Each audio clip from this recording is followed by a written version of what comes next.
Stories bigger than Texas, the Alamo podcast. As we turn the calendar to a new year, we remember an Alamo Defender who also used the new year to forge a fresh start.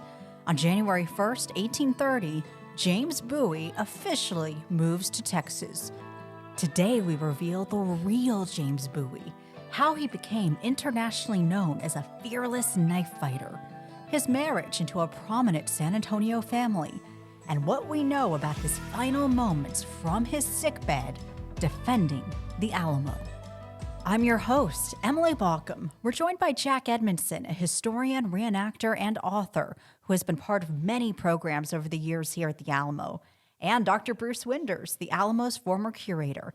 Thank you both for being here. Our pleasure. Thank you for having us. Our audience is familiar with you, Dr. Winders. So, Jack, let's begin by introducing you. You've written a book called The Alamo Story, and you have portrayed James Bowie in many living history programs around Texas. I have. I found him to be the most intriguing of the Holy Trinity, just because so much of the James Bowie story we have been indoctrinated on is absolutely romantic myth and legend, and not a lot of historical basis.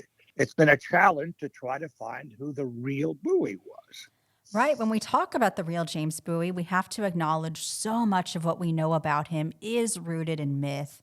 And you try to find truth within all those layers of myth. The key word there is try, but I have been able to cut through some of the myths and legends, but it's taken me a pretty good-sized Bowie knife to do that. What I would say about Jack is that in all of the things that you mentioned about him, he's a teacher. He's able to take material and present it in a way that is accurate but is relevant to visitors. And that's what he's so good at. Well, let's dive in. James Bowie was born April 10th, 1796 in Kentucky, but he spent most of his life in Louisiana. Tell us about his childhood. Well, the first thing I want to say is his birth date is not carved in concrete. We've kind of accepted that date. Our focus is really on the four sons in that family. You find very little written about the daughters, but the sons would band together and work as a unit. Things we talk about James Bowie doing were done by, a number of them were done by the brothers together. What I would say about the Bowie family is that it's a typical frontier movement. The movement from the Carolinas to Tennessee to Kentucky, and then finally, it seems odd, but leaving what would become the United States and going to a Spanish territory. Into the boot heel of Spanish Missouri. Now, Missouri was still Spanish property, although that was about to change. This is a very dynamic time where we think of the United States as being dominant, but it's not. It's just one player. Major players in the post-revolutionary West are still Spain, the French, Great Britain, and so the Bowie family is a part of really big events that are getting ready to take place. In late 1814, James Bowie enlists in the Louisiana militia. What prompts him to do this, and what is he best known for during that time? The War of 1812 is going on the Atlantic seaboard. And then word comes that the British are sailing around to New Orleans, and Jackson is marching his army there and sending out word he needs volunteers. And so James Bowie, who 18 years old maybe, his older brother, Reason P. Bowie, they both enlist in the local militia there. This is very important for James because while he was in New Orleans, he had the opportunity to meet a great many people who would be influential in his life. Among those were Dr. James Long, an Army surgeon recently from Virginia, relocating to Natchez, Mississippi. Dr. Long led his own invasion force into Texas, and legends say that James Bowie was part of that. New Orleans starts off as a French city, but it becomes Spanish. What we know of as the French Quarter is actually built under the Spanish, and it's a Spanish Quarter. But whoever controls New Orleans controls access to the interior of North America. And so that's why it's being fought over as to who controls it. Is it going to be the French? Is it going to be the Spanish? And then in the War of 1812, the British already have Canada. If they can get the Gulf Coast, if they can get New Orleans, then essentially they're cutting off the growth, westward growth of the United States. Louisiana is, we talk about multiculturalism. Louisiana is you've got Spaniards, you've got Frenchmen, you've got Acadians who've come down from the French and Indian War. You've got Americans, you've got Native Americans. It's a very dynamic period. And the border between Texas, whether you want to think of Texas as Spanish or Mexico, and Louisiana during the Spanish period or the French period or the U.S. period, well, it's a border, but it doesn't really exist as a border. You have crossing back and forth. And the fact that in Texas, the main cultural center is going to be San Antonio, where families like the Seguins and the Veramindias live, and they will have future impact on James Bowie. After leaving the militia, Bowie takes up a controversial line of work, smuggling slaves. At the time, it was very financially lucrative. What did it entail? James took his brother Reason and his brother John, and possibly his younger brother Stephen, and they all went to Galveston to initiate this slave smuggling operation. Now, understand that some years earlier, 1803, the United States had purchased the Louisiana Territory, which of course included a whole lot more than the current state of Louisiana. But it had opened up a lot of fertile land west of where the United States had been, and plantation owners were eager to move into this new fertile area. But there was a problem. In 1808, as a first gesture to a new movement towards abolitionism, the United States had prohibited the importation of any more slaves into the country. Now, this had created a black market. There were severe punishments, possibly even execution, for smuggling slaves into the United States. The Bowies paid roughly $140, $150 per slave. Then they had to smuggle the slaves back into Louisiana. And this was precarious. They had to go through swamplands. They had to avoid hostile Indians and especially Spanish troops who were on the lookout for any Americans penetrating Texas. But the Bowies were successful.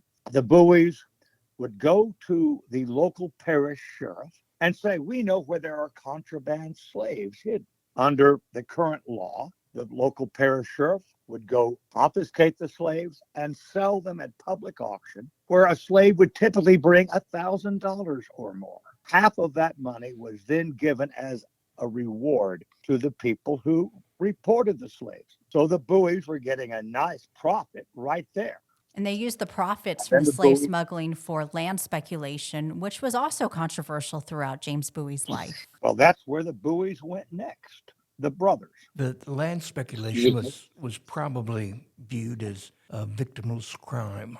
It was before surveyors had gotten out there. They dealt a lot in Spanish land grants, some which they had forged. And there was no way to really, at that point, to check the veracity. But the land grant scheme became so notorious that it was even investigated by the U.S. Congress. And the idea of fraudulent claims became known as Bowie claims. Just like the Bowie knife will become the Bowie knife, you had fraudulent claims named after Bowie. Like Jack had said, was done on a grand scale, but they didn't see any victims. Yes, under U.S. law, all that land in the Louisiana Purchase belonged to the U.S. government, except or unless there was a prior claim. Well, the Bowie brothers seemed to have an endless supply of Spanish land grants. And indeed, they really did, because they were forging a bunch of them. But you have to understand this, and I want to put these things in a context, both of these grand schemes that the Bowies engaged in.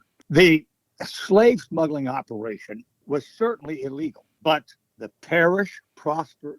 The plantation owners got additional slaves that they desperately needed. So though people had to know the Bowie brothers were doing this, nobody cared. It was illegal, but not then immoral. On the other hand, the land speculation, the forged land grants, were like cheating on your income tax. They were taking money from the government. And it was such a new transgression. The United States government had not enacted any laws against it. So what the Bowies were doing at this point may have been immoral, but it wasn't even illegal. There was never a warrant for James Bowie's arrest or for the arrest of his brothers. So that's just putting things in a perspective for that time frame. Bowie later becomes internationally famous and gets a reputation he still has to this day for being a renowned knife fighter. It all stems from an incident called the Sandbar Fight on September 19th, 1827. What sparked this fight? It was basically a duel between members of the opposing political factions, but these two members were not among the more hostile. And these two gentlemen met on a sandbar. They brought an entourage of witnesses because you needed witnesses to make sure the duel was honorable and fair. Each duelist had a second, and there was a physician. Exchanged shots twice, missed both times, and shook hands and decided that their honor was satisfied. At that point, a battle broke out between the witnesses. Bowie was attacked by Major Norris Wright after Crane had slammed him in the head with a pistol butt, which was after Crane had shot him. And here comes Norris Wright and a few more of his friends, and they fire at Bowie. They stab him with sword canes. Bowie resorts to his hunting knife, wounds one of the others, kills Major Norris Wright. And that really ends the affair. The newspaper reports the fact that there are two fatalities as a result of this incident. The whole world's going to know about Jim Bowie. Today we'd He's say going to the survive the story went viral. shot. Yeah. And Bowie became somewhat famous, and his knife became famous. What are the myths surrounding the famous Bowie knife, and what do we know for sure about it? Really not a great deal. A dozen or more people have either claimed or been credited with the invention of the knife. What would come down eventually, when I was a kid, if I looked in my Webster's or Funk and Wagnalls and looked up Bowie knife, there was a pen and ink or just a line drawing of a knife that had a clipped point, a concave point towards the front, and a cross guard. And these were the two features that truly designated a knife as a Bowie knife in the 20th century. But at this time, that wasn't the case. And the odds are very strong that the knife James Bowie wielded with such effect did not have a cross guard and did not have a clipped point. It was probably just a straight-backed knife. The Alamo has a knife that's associated with the Bowie family, and that's the Caiaphas hand knife that I believe is on display. It's on display right now on the second floor of the Alamo exhibit in the Ralston Family Collection Center. And it's a very plain knife, does have a clip point, but has no guard. Supposedly comes out of Louisiana, a knife that the Bowies have that they give to their friend, Caiaphas Ham. Now, in Louisiana, when it's Spanish, there's a Spanish type of knife called a bel duque, which is a large knife. Sometimes they have curved or clip points. To me, when I look at the Bowie knife, what becomes known as the Bowie knife, and bel duques, it seems that there's a possible connection, that they're not necessarily inventing the knife, but they're taking what's already popular and building on that. I agree completely. Spanish daggers, Mediterranean knives were also the possible forebearers of the Bowie knife. So many romantic legends would grow up so fast and inundate the press, but especially in the years after 1836, you appear so many of these stories. Neither James Bowie nor his older brother Reason designed a knife for fighting. Reason Bowie was absolute that he claimed he gave James the knife that James used on the sandbar. I think Reason is trying to insert himself. Reason had gone blind, and I think and James was dead at the Alamo, so Reason was trying to insert himself into the popularity. The Bowie knife became the first American fad. There were very few American cutlers. Sheffield, England was the place where almost all cutlery came from, even in the United States. And by God, these companies started mass producing Bowie knives. And it didn't matter what they looked like. Any large knife became a Bowie knife. These knives were manufactured with straight backs, clip points, spear points, double edged, single edged, with ivory handles, mother of pearl handles, silver mountings. It has been estimated that between 75 and 90% of all of the Bowie knives carried in the West during the growth of the United States, all those Bowie knives were made in Sheffield. Very few were actually made in the U.S. They just became so popular. And every state outlawed the carrying of them because there were so many incidents. One of the myths about James Bowie is people have the idea that, he had the Bowie knife and he was in constantly using it. Really, the sandbar fight is it. He may have used it, but he has no other big fights. He doesn't go around looking for opportunities to stab people. He's in one known knife fight. That's his one big, sometimes if you do something big enough, you don't have to do it again. And so... Yeah, there are lots of stories that, again, appeared in the press after 1836. Stories of Bowie's bizarre fights, fighting a fencing master in a darkened room, fighting a man within a chalk circle with their left wrists tied together. Just stories like that just abounded. The truth is, we cannot document that James Bowie ever used a knife after the sandbar. Well, certainly he carried one, and you needed one on the frontier as a tool. But there's no evidence that James Bowie was a knife fighter, despite all the legends. It's just not there. The Bowie knife enters pop culture so quickly. In Uncle Tom's Cabin, published in 1852, one of the main characters, St. Clair, in New Orleans, is killed, and his assailant kills him with a Bowie knife. Bowie knives become so, we talk about gun control, but the idea of Bowie knife control, the Texas state legislature in the 1850s outlawed Bowie knives, outlawed the carrying of Bowie knives, saying their only purpose is to kill people. And one of the really famous Bowie knife scenes is the death of Dracula. Bram Stoker's Dracula takes the East and the West to kill him. He's killed with a scimitar and a Bowie knife. That's the way Bram Stoker wrote it. It's not usually shown in the movies that way, but that's the way Bram Stoker wrote it. Texas was late. Almost every state in the Union outlawed the carrying of Bowie knives in the 1840s. Those laws were not well enforced. A short time after the sandbar fight, Bowie starts setting down roots in Texas, officially moving here on January 1st, 1830, and settling in modern-day San Antonio. What draws him to Texas?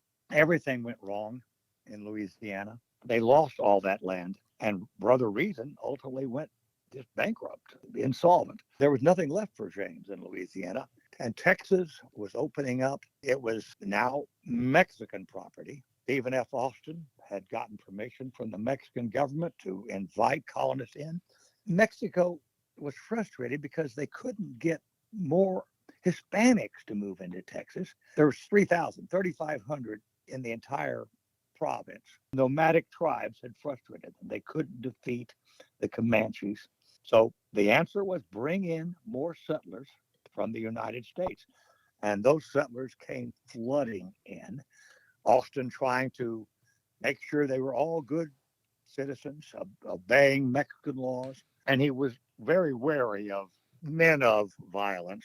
But I think from the very beginning, Austin took a liking to James Bowie because Bowie did not come across as a man of violence. He was trying very hard to be a gentleman. And so he came to Texas. For many Americans, the idea of moving to Texas isn't really like you're moving to a foreign country. You're moving to something familiar. And the movement between Louisiana and Texas had been going on for decades. So the idea of this is something really different, the Bowies had been Spanish. They spoke Spanish. James spoke Spanish. So it's not a big change as we would imagine it to be. Opportunity lays in Texas, not for just Bowie, but for many people. Also, the U.S. was going through an economic depression. Mexico offered all sorts of incentives for the colonists that would come there. Land that they could get in large amounts, all taxes suspended for a while. It was the land of milk and honey. It was the place to go. Our conversation continues after this message. This is Charlie Crockett, Texas musician and descendant of Davy Crockett, inviting you to visit the Alamo. It's not the same Alamo you, remember. There's lots of new things to experience, like the 500 artifacts inside the Alamo exhibit at the Ralston Family Collection Center, the new Mission Gate and Lunette outdoor exhibit, and Surrounded, the Alamo Augmented Experience. It's all part of an ongoing restoration and expansion that will write the Alamo's next chapter. So don't wait. Plan your visit today at thealamo.org. Welcome back to the Alamo Podcast. Bowie has moved to Texas in his early 1830. He goes into business in more ways than one with a local family. Who is the Veramendi family? Juan Veramendi was probably the wealthiest merchant in San Antonio. Bowie shows up in San Antonio and either renews or establishes a relationship with Veramendi. Bowie's initial plan is to start a cotton mill, and he's been talking to people along the way, trying to get the money together to do this. Of course, Veramendi's going to have all the money he needs, and Bowie falls in love with Ursula, and they get married. It is, for James Bowie, a very convenient marriage because she is from a very wealthy family, but she's also young and beautiful and charming. There's every indication. I think everybody who's written about their relationship talks about how much in love they are. James Bowie truly is in love with this woman, and they will do a cotton mill and live initially in the vicinity of Mission San Jose. James is also haunted by stories of the lost silver mines up on the San Saba River. Bowie puts together an expedition to go up here. San Saba was in the area that had originally belonged to the Apache Indians, and the Spanish came to realize they weren't going to go much further north than Behar. They did, however, still have a presidio up on the river, and for a dozen years, they kept that presidio in operation. And the rumors were they had found silver mines along the river and were mining the silver. There were chambers within the mines, cavernous chambers where piles of minted silver bricks were just waiting to be found. Eventually, the Spanish abandoned that presidio, and it was just a taunt that these lost mines were still up there and just waiting to be rediscovered. So Bowie and others heard that, and so the idea was we're going to investigate that. James Bowie, with a party of 9 men and 2 servant boys, are going to go up into the San Saba country and fight a major Indian battle. This fight would go on through the day. Bowie had lost 1 killed, 3 wounded, and supposedly the prairie was bloody with all the dead bodies of the Indians that had been strewn out there. And he never found the mine. No, in fact, of course, after that incident, they waited around a few days, and only then did Bowie and his party decide it would be the better part of valor to go back to San Antonio. Since the Bowie party had never returned, the town came to believe that they all had been killed. Ursula was wearing widow's black. But one night they came riding in. James Bowie was back again, and his legend was greatly enhanced. This is a time of political unrest in Mexico. In 1832, Bowie starts to get involved in very early rumblings of a Texas independence movement. By 1832, the political situation in Mexico had broken down where you had 2 different political factions, the Centralist and the Federalist. And by 1832, there's a civil war. Oddly enough, one of the Federalist supporters will be Antonio Lopez de Santa Anna. But in Texas, you have a lot of Federalist support. Baramendis are Federalist. Seguins are Federalist, because the idea of, in a federal system, the states have control over their own affairs. Bowie is a recognized leader. And he's appointed a colonel, I believe, in the Mexican militia. He's a man of action, and he's well connected. So in Nacogdoches, a colonel who's connected with the Centralist faction becomes threatening. Bowie leads a contingent to Nacogdoches, essentially to reestablish or to demonstrate, no, we don't want Centralist control in Texas. And on his way back to San Antonio, he gets word that his father-in-law, who is now the governor, is in Saltillo, which was then the capital of the province of, and he needs James Bowie. So, all this time between looking for a lost mine, between political unrest in Mexico, Bowie does have a personal life. He's married. They eventually moved to Baramendi Palace, which is not far from the Alamo. It's generally accepted he has 2 children. There's no documentation to support this, but he's got a personal life. And in late 1833, tragedy strikes. What happens to his family? That included his entire family. He and Ursula had been married for 2 years. Bowie has been absent for about half of that time on these errands he's running for people. There's a cholera epidemic that is sweeping across the United States from the east to the west, and it's got people scared.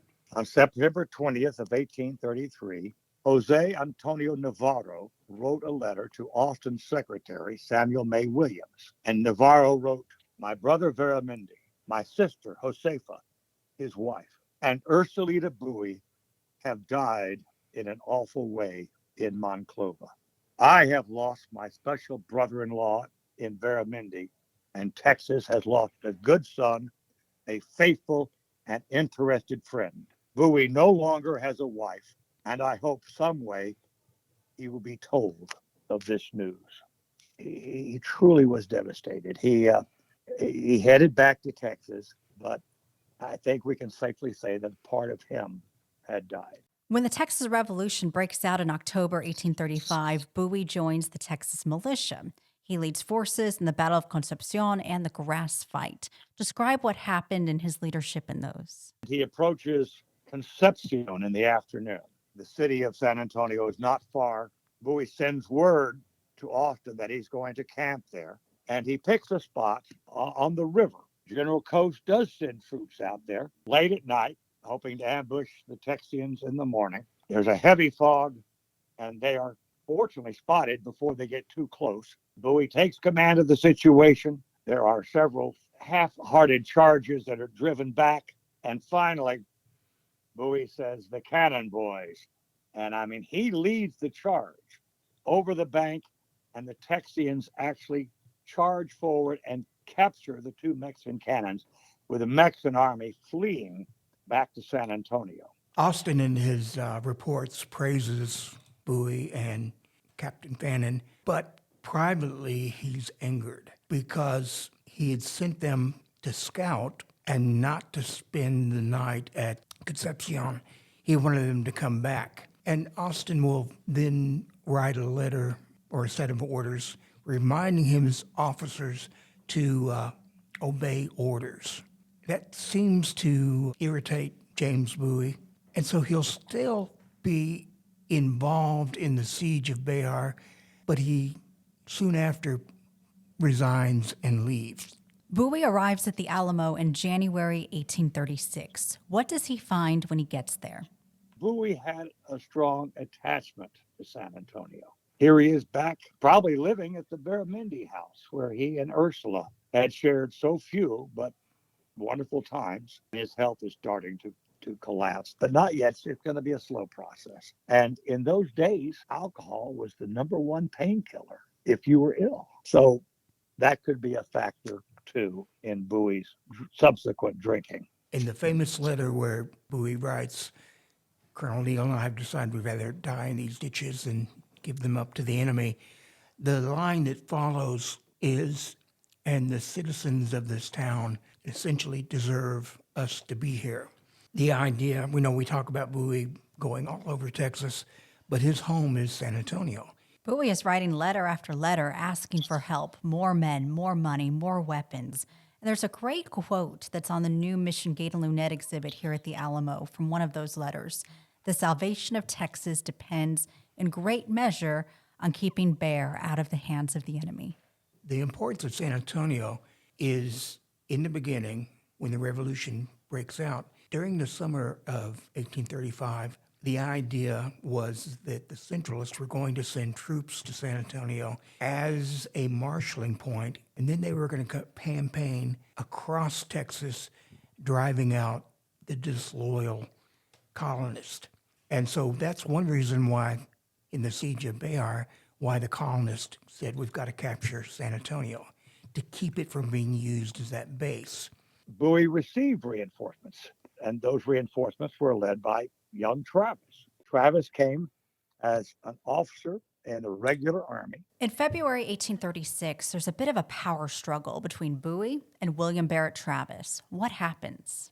You know, this becomes a very famous kind of a hook for popular culture in movies and plays, anything that deals with the Alamo. They base it on being a personality conflict, that Travis is pompous, that he's inexperienced, Bowie's the natural leader. But it has more to do with they're both very competent. They're both very dynamic. But Bowie represents the volunteers who are very democratic. You know, we elect our leaders. And what Travis represents is the regular army, which Americans at that time don't like. If you're in the regular army, it's because you can't do anything else. And we're not taking orders from regulars. The conflict becomes not necessarily the personality conflict, they don't like each other, but it becomes the men, no, we're not going to take orders from a regular. And so that's why in this time period that's very democratic, they hold an election and Bowie is elected commander. He had more charisma than Travis and certainly a better reputation. But Bowie, as I said, he's just little by little getting sicker and sicker, and he has to be aware of this. What is the sickness? People have debated that forever and ever. We can say safely it had to do with the lungs. Bowie was trying to fight it off, and he wasn't very successful. But he and Travis did agree to share command. But Bowie was stepping a little bit further back, and Travis was taking the advanced step because, like I said, Bowie is not up to par, and he damn well knows it. On the day that the Alamo siege began, although they're supposed to be co-commanders, they both act independently. What happens to Bowie is really kind of strange because there's no letters really explaining what his illness is. He just sort of disappears. And it could be that Travis, who's sending out the letters, doesn't write about him. But it's odd that this person who has become such an American hero, even at that time, you know, he's Rambo, he's Schwarzenegger, he's kind of an action figure. Here's the culminating event of his life, and he becomes too ill to take part in it. On February 23rd, 1836, the first day of the siege, Bowie invites some of his wife's family to take refuge inside the compound, one of his really final actions that we see. Most of the garrison were not in this mission. They were in the town, and they had to frantically grab what they could and get into the mission. Bowie had two ladies, relatives of Ursula, staying at the Veramendi house with him, and he made sure that they got into the mission. And then here he was getting sicker and sicker, but by God, he was getting beef and driving the beef in. He was looking for food. They had to make the Alamo defendable in a matter of hours. And Bowie probably overexerted himself in this operation because on the 24th, on the morning of the 24th, he was so sick, they took him and put him in a room in the south wall. And that's where, he would spend the rest of the siege in that room. On March 6, 1836, the Battle of the Alamo is underway. As you said, Bowie is in that room in the low barrack near the Lunette. What do we know about his final moments? Nothing. There are various reports, so-called eyewitnesses. The truth is, we don't know if Bowie was still alive when the Mexicans breached the walls. If he was alive, how much alive was he? Was he semi-comatose, or was he able to sit up and fight? Which, of course, is how everyone imagines Bowie going out. But we don't know. Usually in movies and television shows and things, he goes down fighting with pistols and Bowie knife. We don't know that. We don't know if, like I said, if he were even alive. Now, I have played Jim Bowie's death scene in several documentaries. I remember the first one I did was the Discovery Channel, Battle of the Alamo. The director had set us up in one of the rooms. We were filming at Alamo Village. He had a cameraman there and a lighting person. And he said, what I want you to do, we're going to see Bowie's death in the shadow on the wall. Set that up, and I'm going to go film Travis's death on the north wall. I suggested to the lighting man, as he put the lights down low so the shadows were hitting up on the wall, I said, let's try this. Let Bowie he's sick as a dog, but let him kind of rise up, and you'll see him push the knife up into the air. And then the Mexican will just run in and stab him. And I thought that looked great, and it certainly identified who Bowie was. But when the director came back and saw what we had planned, he said, no, I don't like that. I just want Bowie to hold up both arms in kind of protest, futile protest. And that pissed me off, frankly, if I can say that. That wasn't Jim Bowie to me. I would rather they just have shown him dead already from the disease. But my impression of Bowie is simply this. If he were alive, if he were conscious, if he had the strength to raise his arms, his hands would have held weapons. Now, we just don't know what it was like in those last moments. So when we talk about the real James Bowie, his history through a modern lens looks different. Some say he's a hero of the Texas Revolution, went down fighting. Others call him a drunk and a slave owner. How do you square those two viewpoints? Well, he was more than a slave owner. He was a slave smuggler. He was definitely a rogue who would bend rules to his own advantage. But he was a charismatic man, and most men respected him. I mean, yeah, you can't erase the slave smuggling operation or the land speculation. He did these things. I think Bowie's life, like so many of the men at the Alamo, shows how complicated humans can be, that they can exhibit characteristics that are admirable, courage and honor, generosity, but at the same time, there can be sides of them that today we look at and go, that's not a good person. Thing to remember is that slavery was legal. He was operating in an entirely different environment than we are today. But that complexity is what I think lets people choose whether they want to see him as a hero or they want to see him as a villain. What do you think historians and pop culture have missed about Bowie? I think they've missed the idea of why Bowie and others were coming to Texas, sort of the Mexican idea. James Bowie, why is he coming to Texas? Why do the Mexicans want him to come to Texas and other people? And it's because the War for Independence in Mexico had lasted from 1810. It's still going on in Mexico in 1820, so 10 years. But in Texas, the events had been so dramatic that the population had been diminished by about half. And so the Spanish government and then the Mexican government are desperate to bring people in. And someone like James Bowie, what they want is prosperity. And they see him as an entrepreneur. In doing that and becoming prosperous, it wasn't just him that was going to be prosperous, but it was going to be the entire Veramendi, Ruiz, Navarro clan. So the idea of brighter times is really what he tended to represent. Doesn't turn out that way, but that's what the hope was. We don't seem to be able to look at these people as human beings. Somehow they come across either all good or all bad. And they're not all good or all bad. They're like regular people. They all have their flaws. And I can guarantee you that the men of the Alamo did not go in there intent on fighting to the death. If they crossed a line that Travis drew in the sand, they didn't do it cheering, we're all going to die. And they didn't stay at their posts and die there, the way they're often told in stories. These men had hopes all along that reinforcements would come.